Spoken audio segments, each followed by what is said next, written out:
অনুভূতিটা কি?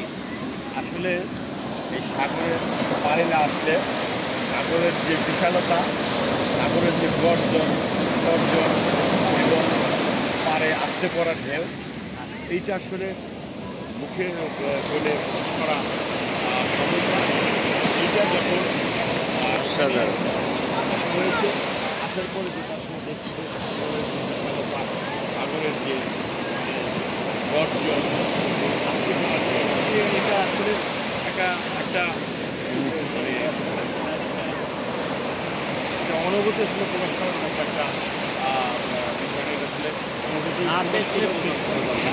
এবং এটা চোখে না দেখলে সেটা আসলে বোঝা সম্ভব না।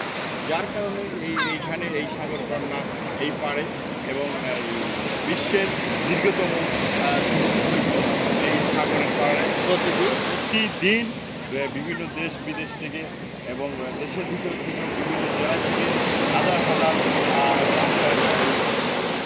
বিনোদনপ্রেমী মানুষ এখানে আসে এবং তারা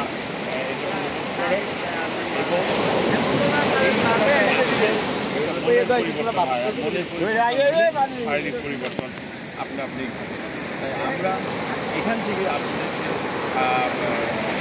দাওয়াত দিচ্ছি আপনাদেরকে এখানে আসার জন্য এবং এখানে আসবেন অন্তত এই সাগরের গর্জনের শব্দ এবং আপনার সাগরের আসতে করার ঢেউ এইটা সরজমিনে এসে সব তথ্যকে অবলম্বন করবেন এই আশীর্বাদ ব্যক্ত করে আমি আজকে আপনাদের কাছ থেকে বিদায় নিচ্ছি। আল্লাহ হাফেজ, আসসালামু আলাইকুম। ধন্যবাদ প্রধান প্রতিনিধি